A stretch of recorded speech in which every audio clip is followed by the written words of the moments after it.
Hai semua, perkenalkan nama saya Yuki Tanaka dari kelompok 261. Perkenalkan kali ini saya dan teman-teman saya yaitu Clarissa, Erika, dan juga Ripka dari Universitas Kristen Petra, jurusan Arsitektur Angkatan 2021. Kami akan membagikan informasi mengenai Museum Bank Indonesia atau yang dikenal juga sebagai The Javasche Bank.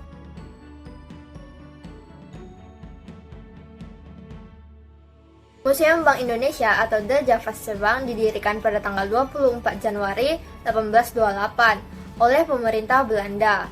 Pendirian tersebut dilakukan oleh Komisaris Jenderal Du Bos de Gissingnis atas perintah Raja Belanda Willem I dengan surat perintah nomor 85 tanggal 29 Desember 1826. Gedung yang didirikan dengan gaya konservatif Neo-Renaissance ini memiliki 5 jendela yang berada di depan diimbangi dengan jumlah yang sama di sisi belakang. 3 jendela berukuran sama juga dipasang di sisi kanan dan kiri bangunan. Adanya pilar pada masing-masing kolom jendela merupakan cikal bakal dari Bank Indonesia tersebut. Pada tahun 1828, The Javasche Bank merupakan bank sirkulasi pertama di Asia karena pemerintah kerajaan Belanda memberikan hak oktroy atau hak-hak istimewa kepada The Javasche Bank ini. Hak ini membuat The Javasche Bank untuk dapat bertindak sebagai bank sirkulasi yang memiliki kewenangan dalam mencetak dan menyebarkan uang gulden di wilayah Hindia Belanda. Hak oktroy sendiri secara periodik diperpanjang setiap 10 tahun sekali.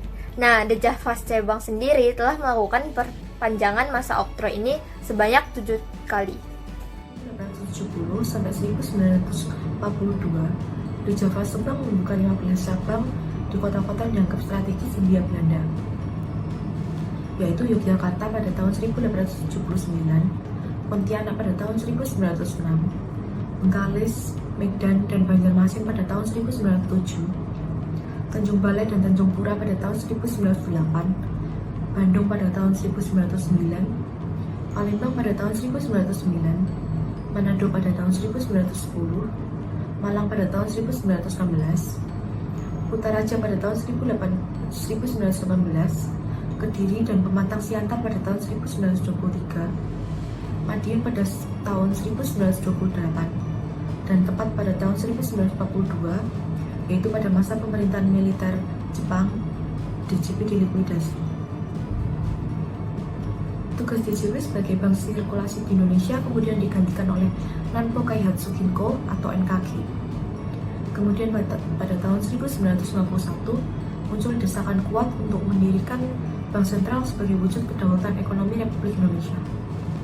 Oleh karena itu, pemerintah memutuskan untuk membentuk panitia nasionalisasi DJP.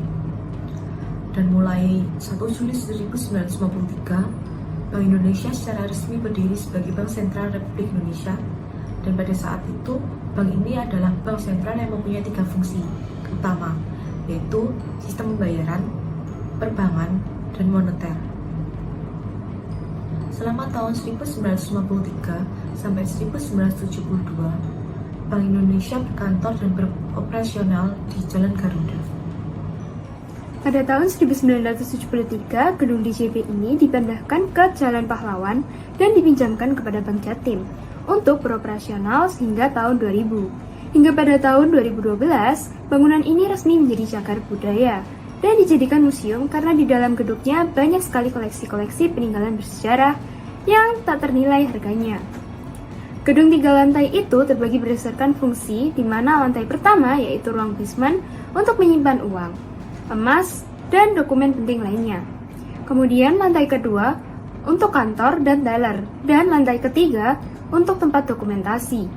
Gedung ini juga memiliki keunikan seperti CCTV yang ada di sini berbentuk kaca datar yang dipasang di sudut-sudut ruangan, sehingga pihak keamanan bisa dengan mudah untuk memantau keadaan gedung hanya dengan melihat pantulan gambar dari kaca tersebut. Pada lantai 1 di ruang transaksi disediakan 10 bilik transaksi dengan sekat teralis besi untuk memisahkan kasir dan nasabah. Dan bagi mereka yang ingin menabung akan masuk ke dalam bilik tersebut dan transaksi tidak akan dimulai sebelum bilik tersebut dikunci.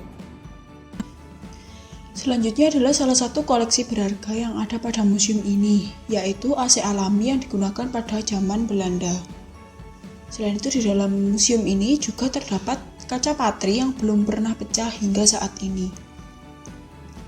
Ada pula koleksi benda-benda unik dan antik lainnya yang tak ternilai harganya, seperti mesin perusak uang dan mesin penghitung uang logam.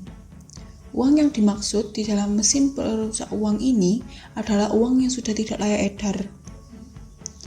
Jadi mesin ini mempunyai fungsi untuk mengoyak uang hingga membentuk robekan-robekan kecil. Setelah uang masuk ke dalam mesin dan menjadi robekan-robekan kecil, uang akan dibakar untuk menghindari adanya penyalahgunaan. Selain itu, juga terdapat langkah-langkah untuk menjalankan mesin perusak uang tersebut. Di dalam bangunan di Java Sebang ini juga terdapat beberapa foto memorabilia tentang aktivitas bank dan juga foto-foto kenangan kunjungan pejabat negara ke museum ini. Selain itu, juga terdapat pajangan sebuah peralatan komputer operasional bank yang lengkap dengan meja dan kursi yang dipakai pada saat itu. Kemudian di dalam museum ini juga ada ruangan tertutup yang dimanfaatkan untuk menyimpan segala aset berharga bank di masa lalu, seperti emas batangan yang berjumlah 60 ton yang bernilai hampir 6 miliar rupiah di dalam brankas bawah tanah. Namun, emas batangan yang ada pada saat ini hanyalah berupa replika saja. Sekian dari penjelasan kami dari tim 261 terkait sejarah Museum Bank Indonesia atau di Java Sebang. Mohon maaf bila ada kesalahan kata atau tingkah yang tidak berkenan. Sekian dari kami, terima kasih.